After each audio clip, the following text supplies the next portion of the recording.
अब वो artistic side बाहर आती है उनकी, और फिर उससे थोड़ा समझ में आता है कि सारी जो दुनिया है वो कंप्यूटर साइंस के अराउंड ही नहीं है, बट और भी चीज़ें हैं जो हम बुक्स पढ़ते थे कंप्यूटर साइंस की बिट्स में, वो मोस्टली वहाँ के प्रोफेसर्स ने लिखी हुई हैं या फिर वो प्रोफेसर्स ने एडिट की हुई हैं।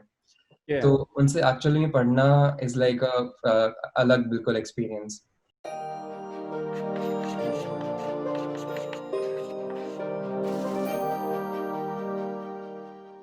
आज हमारे साथ है मिस्टर पुनीत सिंह कोरा। इन्होंने बिट्स प्लानिंग से पहले कंप्यूटर साइंस में अपना अंडर ग्रेजुएशन कंप्लीट किया। उसके बाद फिर ये ईबे में और अमेजॉन में इन्होंने एज ए सॉफ्टवेयर इंजीनियर काम किया।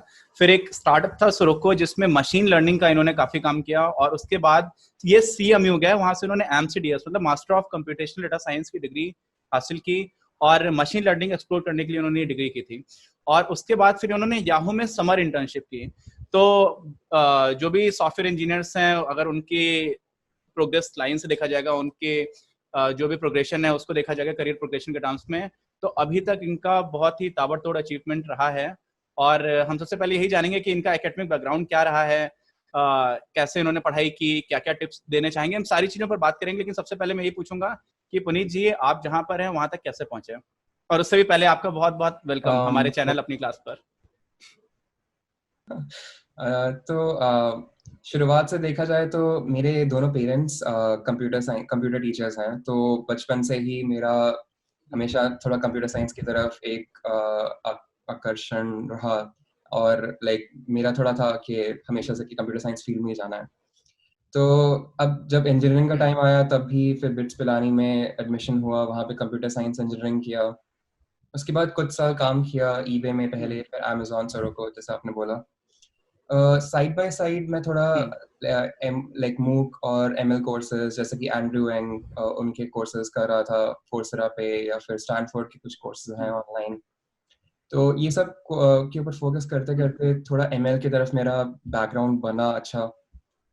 और फिर सुरोको में भी मेरा एमएल के तरफ एमएल रिलेटेड जो काम था, दैट उससे मेरे को थोड़ा हेल्प मिला इन मेरी एसओपी थोड़ी बेटर हुई, और उसके बेसिस पे मेरे को एडमिशन मिला यहाँ सीएमयू में। और सीएमयू आने का मेरा मेन मोटिवेशन वही था कि थोड़ा एमएल एक्सप्लोर किया जाए, और क्योंकि मेरे हिसाब से दैट वही एक हमारा जो फ्यूचर है उसी तरफ को जा रहा है धीरे धीरे। काफ़ी चीज़ें ऑटोमेट हो रही हैं, और काफ़ी चीज़ों में अब जैसे पहले ह्यूमन लेबर ज़्यादा लगता था, अब वो नहीं लगता है। तो बेसिकली अभी मैं इस पॉइंट ऑफ टाइम पे हूँ कि अब मेरा थोड़ा एमएल बैकग्राउंड अच्छा हो गया, थोड़ा रिसर्च एक्सपीरियंस है, सीएमयू में प्रोफेसर्स के साथ काम करने से थोड़ा बैकग्राउंड अच्छा हो गया है एमएल में। तो बेसिकली ये रहा मेरा पूरा करियर ट्रजेक्टरी बेसिकली। ओके। तो सबसे इससे एक तो ये चीज आती है कि आपने बिट्स बनाने के बाद से कितने साल इंडस्ट्री आपको एक्सपीरियंस था, इंडस्ट्री का एक्सपीरियंस था, और सीएमयू में जाने के लिए सबसे ज्यादा इंपॉर्टेंट फैक्टर आपको क्या लगता है कि इंडस्ट्री एक्सपीरियंस इंपॉर्टेंट था, या बाकी जो रिकमेंडेशन लेटर है वो इंपॉर्टेंट थे, या अगर आपने रिसर्च में काम किया होता तो भी आप उस रास्ते से जा सकते थे। तो सबसे ज्यादा ऐसा कौन सा फैक्टर इसको सबसे ज्यादा इंपॉर्टेंस दी जाती है अगर आपको सीएमयू में एडमिशन लेना है तो? तो आई वुड से ज़्यादा सीएमयू में एडमिशन लेने का मेन ज़्यादा एक तो जो 3 साल काम किया मैंने वो इंडस्ट्री एक्सपीरियंस काउंट करता है, क्योंकि जो एमसीडीएस प्रोग्राम है जहाँ पे मैं गया वो एक प्रोफेशनल डिग्री कही जाती है। तो उसमें दोनों चीज़ें देखी जाती हैं, या तो रिसर्च एक्सपीरियंस या फिर आपका प्रोफेशनल एक्सपीरियंस। बट कुछ और प्रोग्राम्स हैं जिसमें सिर्फ रिसर्च एक्सपीरियंस देखा जाता है, तो उसमें ज़्यादा मैटर करता है कि आपके रिसर्च पेपर्स कितने पब्लिश्ड हैं, और आपका लेटर ऑफ रिकमेंडेशंस कैसे हैं। But I I would say कि एमसीडीएस में दोनों चीज़ों का अच्छा एक लाइक मिक्सचर है। और इसलिए तो अगर आपका इंडस्ट्री एक्सपीरियंस भी ज़्यादा है देन ऑल्सो आप उस फील्ड में जा सकते हैं। और थोड़ा-सा मेरे को आई थिंक सोरोको में जो मेरा थोड़ा-सा डेटा साइंस ओरिएंटेड काम था, दैट आल्सो हेल्प्ड कि मेरा उससे एसओपी थोड़ा स्ट्रॉन्ग हो गया, और उसके बेसिस पे भी आई वुड से कि थोड़ा हेल्प मिल गया मुझे एडमिशन लेने में। ओके। तो एसओपी की जो आप बात कर रहे हैं, स्टेटमेंट ऑफ पर्पस की, तो उसमें बहुत सारे लोगों को काफी टाइम लगता है, और कई लोग ऐसा रिकमेंड करते हैं कि उसको आपको बहुत ओवर पीरियड ऑफ टाइम बार बार उसको अच्छे से फिल करते रहना चाहिए, क्योंकि वो बहुत इंपॉर्टेंट सेगमेंट होता है अगर आपको एडमिशन प्रोसेस में। तो एसओपी के लिए आप क्या टिप्स देना चाहेंगे लोगों को इन जनरल, क्योंकि प्रोफाइल आपकी जो बैकग्राउंड प्रोफाइल है वो तो वहां पर शो की ही जाएगी, लेकिन साथ में उसको छोड़ करके आप अपना कितना क्लैरिटी से अपने पॉइंट्स को, अपने थॉट्स को रख पाते हैं, वो कितना मैटर करता है। हाँ, तो वही तो आई थिंक अगर देखा जाए, अगर सिमिलर एकेडमिक बैकग्राउंड भी हो, बट जो लिखने का स्टाइल है और जिसके हिसाब से आप अच्छे से आर्टिकुलेट कर पाते हैं हर चीज़ को, वो बहुत मैटर करता है एसओपी में। क्योंकि अगर आप इमेजिन करेंगे तो जो कॉलेजेस हैं उनके पास थाउजेंड्स ऑफ एसओपीज आते हैं हर साल, और उसमें से उनको जैसे 100 या 60 बच्चों को सेलेक्ट करना है, तो उनके पास इतना टाइम नहीं होता कि वो हर चीज़ को बहुत अच्छे से पढ़ें। तो इवन तो आपका बैकग्राउंड बहुत ही अच्छा हो सकता है, बट जिस हिसाब से आप उसको लिखते हैं वो बहुत ज़्यादा मैटर करता है। उससे इम्पैक्ट पड़ना चाहिए बेसिकली जो एडमिशन कमेटी है। राइट। तो इसलिए मेरा भी वही रिकमेंडेशन था। जैसे मैंने भी जब अपने सीनियर से पूछा था तो वो यही कह रहे थे कि उसको बार-बार आइटरेट करो। तो जैसे जब से मैंने शुरू किया था लिखना और जब मेरा फाइनल एसओपी तैयार था, वो बहुत ज़्यादा डिफरेंट था, क्योंकि सारों के सबके थॉट्स और सबके फीडबैक ले लेके उसको चेंज कर के वो बिल्कुल चेंज हो गया था। बट एट द एंड वो काफ़ी ज़्यादा बेटर था मेरे इनिशियल ड्राफ्ट से। तो आई वुड से कि थोड़ा टाइम लेके 2-3 महीने में काफ़ी लोगों से फीडबैक लेके फिर उसको फाइनलाइज़ किया जाए तो बेटर है। ओके। तो जो viewers particularly computer science field से और एमएस के लिए अच्छे किसी बहुत अच्छे कॉलेज से एमएस करना चाहते हैं, उनके लिए ये पॉइंट बहुत इंपॉर्टेंट है कि लोग एसओपी को कई बार उतनी इंपॉर्टेंस नहीं देते हैं, और आपके एडमिशन प्रोसेस में एसओपी बहुत ही ज्यादा इंपॉर्टेंट होता है। तो भले ही आपको लगे कि इसमें नंबर ऑफ वर्ड्स बहुत कम है, इसको आप बहुत आसानी से लिख ले जाएंगे, लेकिन वो आसानी से लिखने की बात नहीं है, वो बेस्ट पॉसिबल मैनर में आप जैसे लिख सकते हैं उसमें उसको वैसे लिखने की जरूरत है। तो राइट पुनीत? हाँ जी। जी। तो हम लोग के अभी तक जितने भी व्यूअर्स हैं और जिनको ज़्यादातर हमारे व्यूअर्स रहेंगे, उनको सीएमयू के बारे में इतना आइडिया नहीं है। तो सीएमयू के बारे में आप थोड़ा-सा हमें बताएँगे कि एग्ज़ैक्टली क्या है सीएमयू? हाँ, बिल्कुल। तो सीएमयू का फुल फॉर्म है कार्नेगी मेलन यूनिवर्सिटी। ये अराउंड 1900 के शुरुआत में फाउंड हुई थी, तो अराउंड 100 इयर्स पुरानी यूनिवर्सिटी है। और इसका ये ईस्ट कोस्ट पे है, यूएस के ईस्टर्न साइड पे। और ये सबसे मतलब वन ऑफ द जानी-मानी यूनिवर्सिटीज़ है, स्पेशली फॉर कंप्यूटर साइंस, अगर किसी को कंप्यूटर साइंस में जाना है। और कंप्यूटर साइंस के अलावा भी इनके बहुत अच्छे प्रोग्राम्स हैं, जैसे कि आर्ट्स के अच्छे प्रोग्राम्स हैं, म्यूज़िक का अच्छा प्रोग्राम है। इनका जो आर्ट स्कूल है वो काफ़ी जाना-माना है। इनका जो ड्रामा स्कूल है वो बहुत जाना-माना है। यहाँ से काफ़ी बड़े हॉलीवुड के फ़िल्म स्टार्स उन्होंने यहाँ से अपना करियर शुरू किया। तो अच्छा कॉलेज है। और पिट्सबर्ग जो सिटी है जहाँ पे स्थित है, वो भी काफ़ी मतलब वो भी एक स्टूडेंट टाउन जैसा है। मतलब उसमें काफ़ी स्टूडेंट्स मिलेंगे आपको, बहुत सारे कल्चर्स, डिफरेंट अलग-अलग कंट्रीज़ के लोग मिलेंगे, और वहाँ पे रहने का मतलब एक एक्सपीरियंस थोड़ा डिफरेंट है, आई वुड से। और अगर एकेडमिक्स की बात करें तो सीएमयू के जो प्रोफेसर्स हैं कंप्यूटर साइंस की, अगर हम बात करें तो वो अपने फील्ड में काफ़ी टॉप पे हैं। जैसे कि जो हम बुक्स पढ़ते थे कंप्यूटर साइंस की बिट्स में, वो मोस्टली वहाँ के प्रोफेसर्स ने लिखी हुई हैं या फिर वो प्रोफेसर्स ने एडिट की हुई हैं। तो उनसे एक्चुअली में पढ़ना इज़ लाइक अलग बिल्कुल एक्सपीरियंस। और बाकी अगर प्लेसमेंट्स वगैरह की बात करें, जैसे उसके बाद हमारे को इंटरनेशनल स्टूडेंट्स को 3 साल का जनरली एक पीरियड होता है जिसको ओपीटी कहते हैं, जिसके बेसिस पे आप यूएस में काम कर सकते हो, वर्क ऑथराइजेशन टाइप। तो 1 साल का मिलता है, फिर 2 साल एक्सटेंड हो सकता है बाद में। तो उस प्लेसमेंट्स में भी सीएमयू का काफ़ी अच्छा नाम माना जाता है कंपनीज़ में। तो जैसे कि अब याहू में इंटर्नशिप था, तो कई कंपनीज़ यहाँ पे आती हैं सीएमयू में और लोगों को हायर करती हैं। तो उसमें भी काफ़ी ब्रांड नेम की वैल्यू आ जाती है, I think, as compare to जैसे रिज़्यूमे शॉर्टलिस्ट करना है या फिर किसी भी कंपनी को अगर शॉर्टलिस्ट करना है लोगों को, तो सीएमयू का नाम is definitely a plus point. Okay. तो मतलब यूएस में रहने के टाइम पर भी अगर आप जॉब सीख कर रहे हैं, तो जो ओपीडी का विंडो मिलता है उसमें सीएमयू से अगर आप हैं तो आपको एक काफी बड़ा एडवांटेज होता है स्टार्टिंग में जॉब प्लेस होने के लिए। जी। Right, okay.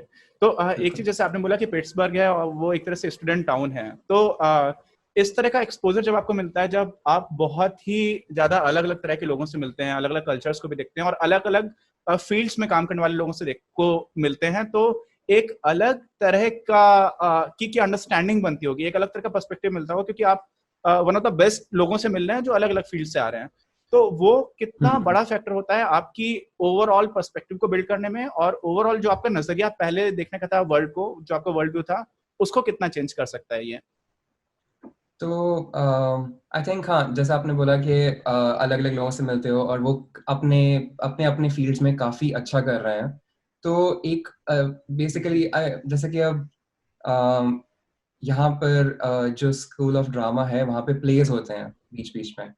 तो वहाँ पे अगर जाओ तो अब वो आर्टिस्टिक साइड बाहर आती है उनकी, और फिर उससे थोड़ा समझ में आता है कि सारी जो दुनिया है वो कंप्यूटर साइंस के अराउंड ही नहीं है, बट और भी चीज़ें हैं लाइफ में जो लोग करते हैं। और ऊपर से उसका एक थोड़ा अलग पर्सपेक्टिव मिलता है। जैसे कि अगर आप कंप्यूटर साइंस में ही काम कर रहे हैं और किसी एक टॉपिक के ऊपर काम कर रहे हैं, तो आपका जो माइंड है वो काफ़ी डिस्ट्रैक्टेड हो जाता है।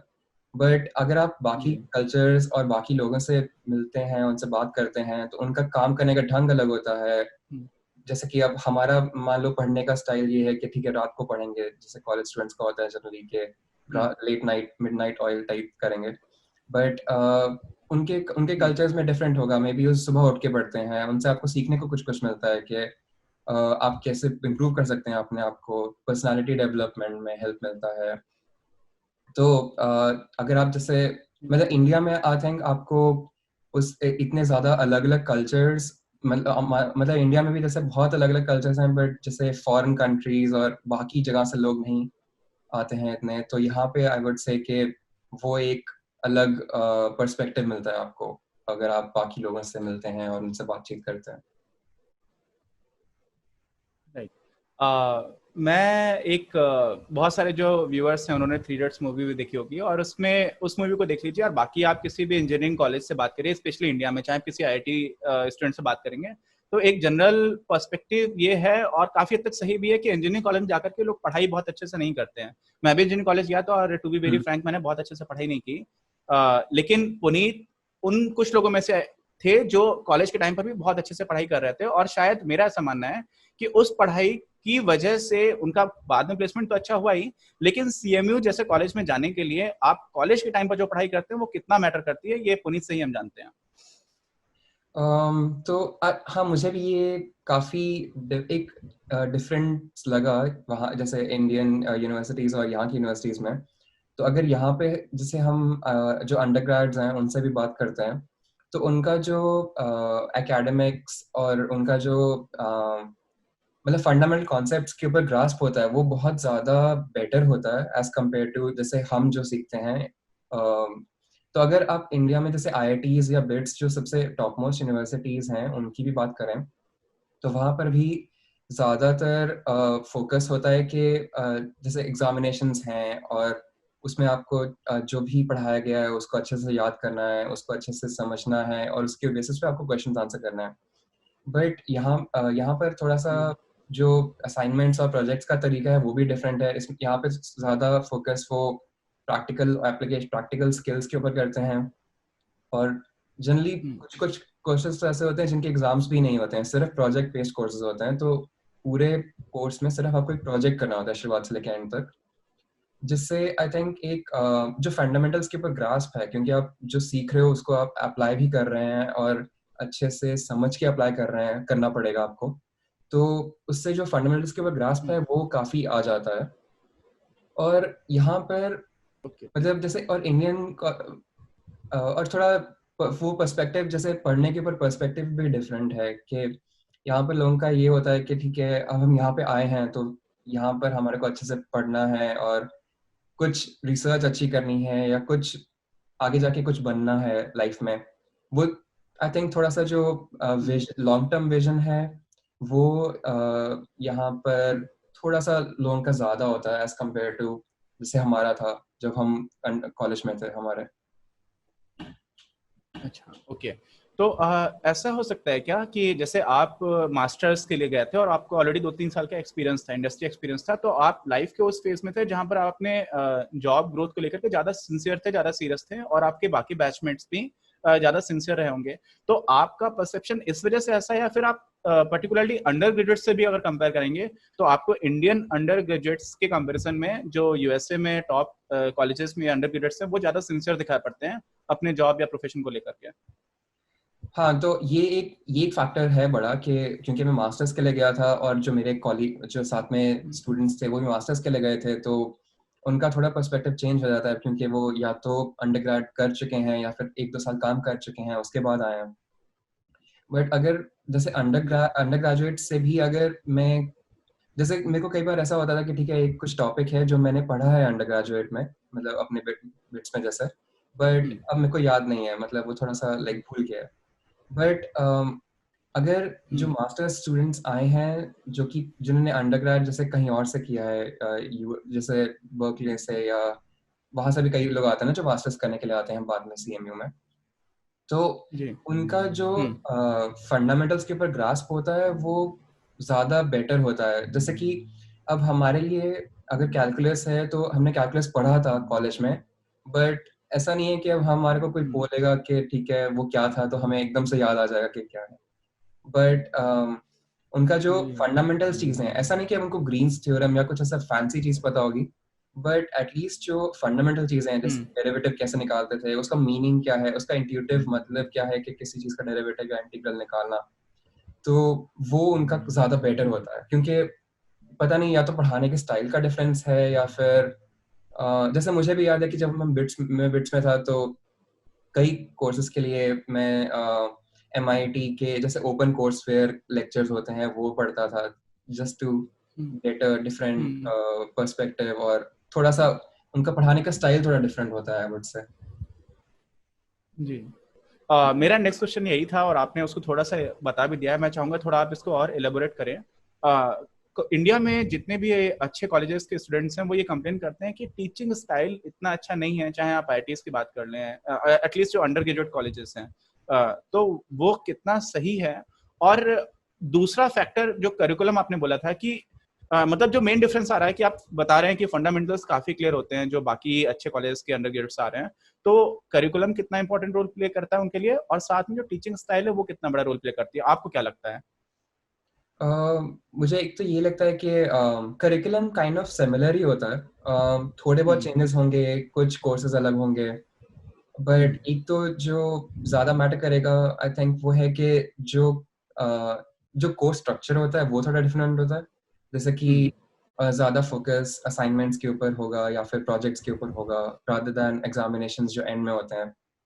इसकी अब कई कोर्सेज में ऐसा होता है कि ठीक है 30% जो है सिर्फ वो फाइनल एग्जाम में होगा, बाकी सब प्रोजेक्ट या असाइनमेंट्स के थ्रू।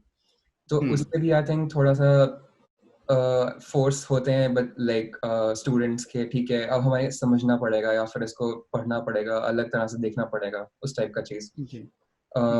और एक और चीज़ ये है कि थोड़ा जो टीचिंग स्टाइल है वो डिफरेंट है यहाँ, मतलब ऐसा नहीं और टीचिंग स्टाइल में भी जैसे आई वुड से कि जिस टाइप के वो मतलब जैसे जो टीचर्स हैं वो थोड़े फंडामेंटल्स में ज़्यादा जाते हैं और रादर दैन कि ज़्यादा चीज़ें पढ़ा दो बट थोड़े-थोड़े लाइक शैलो वे में पढ़ाओ, वो जैसे कुछ टॉपिक्स ही लेंगे बट उसको ज़्यादा इन डेप्थ में करेंगे। अगर वो नहीं कवर कर पा रहे हैं सब कुछ तो वो जैसे घर पे पढ़ने को दे देंगे, ठीक है ये घर पे जाके पढ़ लेना। बट उससे थोड़ा जो मोटिवेशन है वो बना रहता है और ज़्यादा ओवरलोड नहीं होता इन्फॉर्मेशन का। मतलब आप जैसे एक स्टडी पेस पे पढ़ते रहते हैं पूरे कोर्स में, तो और असाइनमेंट्स का भी वही रोल है कि ठीक है आपको ऐसा नहीं है कि पूरे सेमेस्टर जैसे आधे सेमेस्टर कुछ नहीं किया बट फिर एकदम से असाइनमेंट्स और प्रोजेक्ट्स आ गए लास्ट में सेमेस्टर में, तो सब कुछ एकदम से करना पड़ रहा है। तो अब जो 6 महीने का कोर्स था वो आप 2 महीने में काइंड ऑफ कवर कर रहे हैं। बट यहाँ पे क्योंकि असाइनमेंट्स हर हफ्ते आ रहे हैं तो आपको ऑन टॉप ऑफ सारा कोर्स वर्क रहना पड़ता है to complete those assignments. Right right right. तो हाँ ये काफ़ी इंटरेस्टिंग इन्फॉर्मेशन है, मुझे काफ़ी कम आइडिया था इस चीज़ का। और बिट्स में भी आपने मतलब मुझे पता है हम लोग साथ में थे कॉलेज में, तो उस एंगल से मुझे पता है कि आपने काफ़ी सिंसियरली पढ़ाई की थी बिट्स में भी। लेकिन बिट्स में और सीएमयू में आपका खुद का जो टाइम रहा है उसको आप कैसे किसी को एक्सप्लेन करेंगे कि बिट्स में कैसा रहा है और सीएमयू में कैसा रहा है एकेडमिक टर्म्स में, आपका कितना इंगेजमेंट रहा है? तो CMU में थोड़ा सा ज़्यादा हेक्टिक रहा मेरा, क्योंकि मेरा जो प्रोग्राम था वो 1.5 ईयर्स का था, तो ज़्यादा कोर्स वर्क होता था। और जो डेंसिटी या जो मटेरियल ऑफ ईच कोर्स है वो भी ज़्यादा लगता है मुझे, जो जो यहाँ पे कोर्सेज थे हमारे, क्योंकि मास्टर्स था एक, तो वो भी था कि डिग्री डिफरेंट है, और ऊपर से अ, जो इन्फॉर्मेशन ज़्यादा, मतलब असाइनमेंट्स और का लोड था कि हर हफ्ते जैसे 1 या 2 असाइनमेंट्स हैं ही हैं, और उनमें एटलीस्ट 3 या 4 दिन लगेंगे हर एक असाइनमेंट में, तो हर रोज़ या हर दूसरे दिन कुछ ना कुछ तो करना पड़ता था मुझे।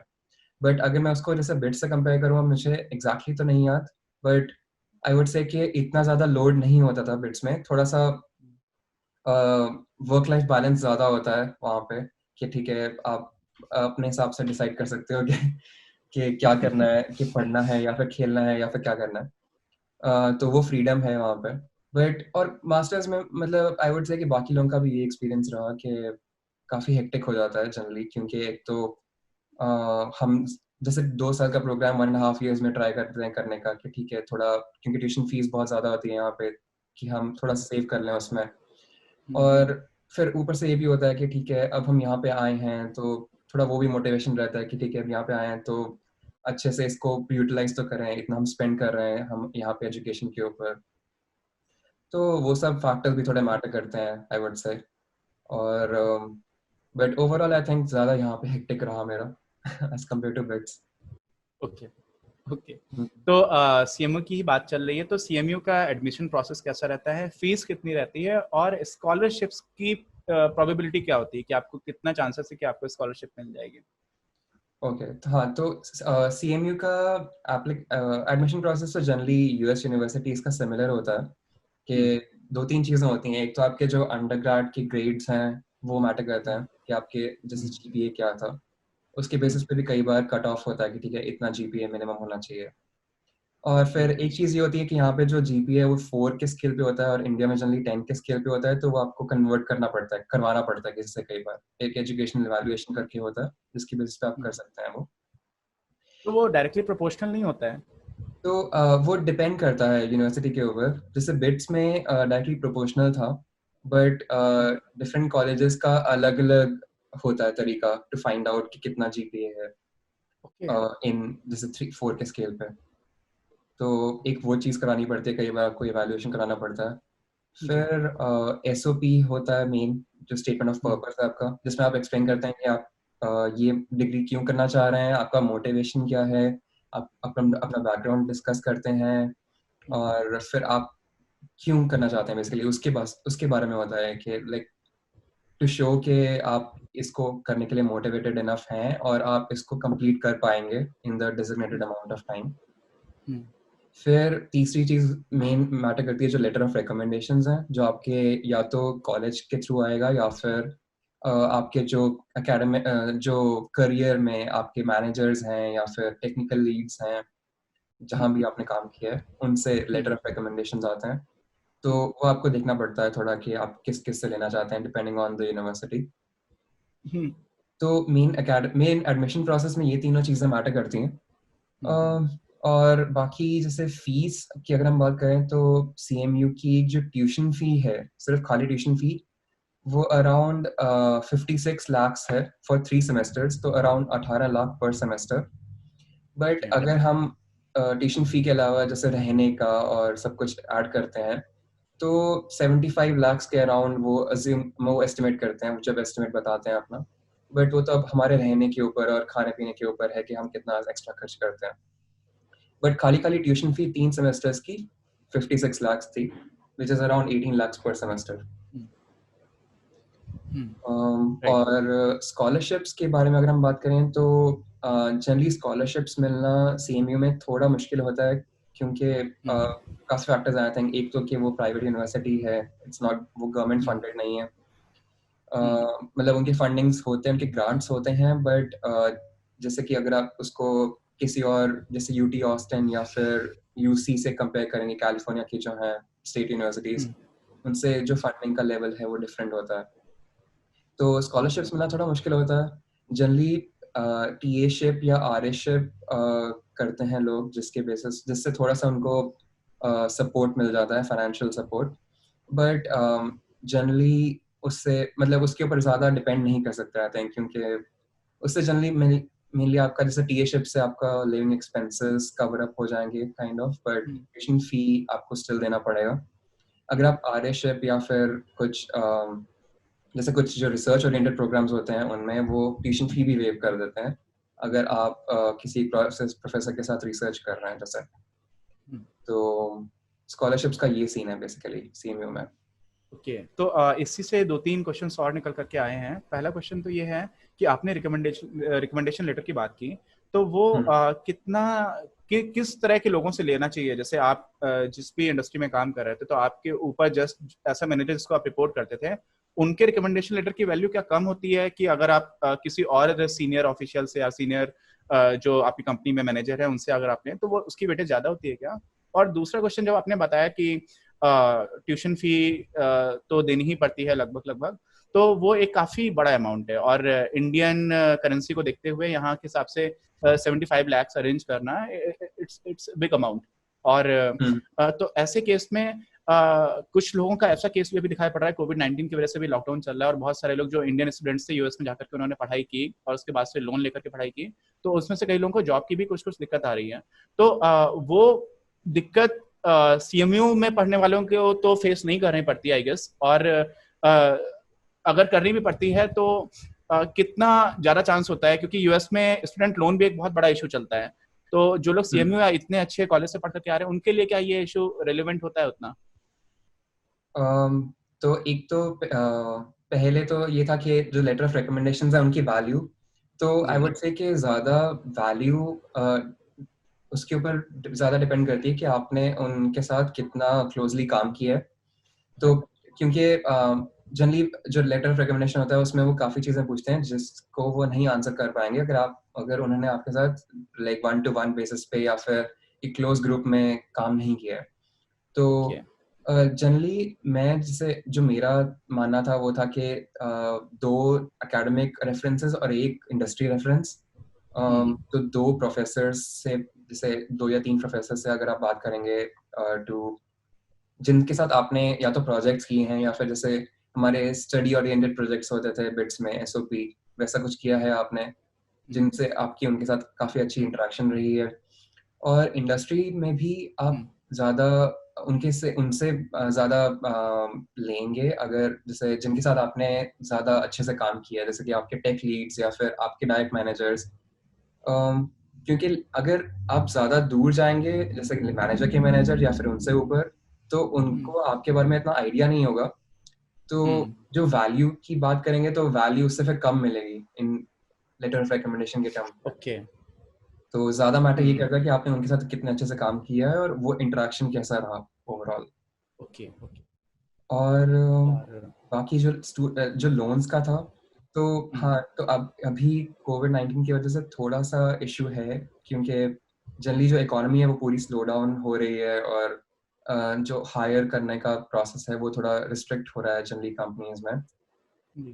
तो अभी के लिए थोड़ा-सा प्रॉब्लमैटिक है, बट आई वुड से कि जैसे अगर आपने अच्छे से फ़ोकस करके कुछ अच्छे प्रोजेक्ट्स किए हैं और आपका प्रोफ़ाइल अच्छा है, तो अल्टीमेटली आपको जॉब तो मिलेगा, बट इट माइट बी कि थोड़ा-सा अभी प्रॉब्लम हो 2-3 महीने के लिए जब तक कोविड-19 वाला सिचुएशन है रिज़ॉल्व नहीं हो जाता है।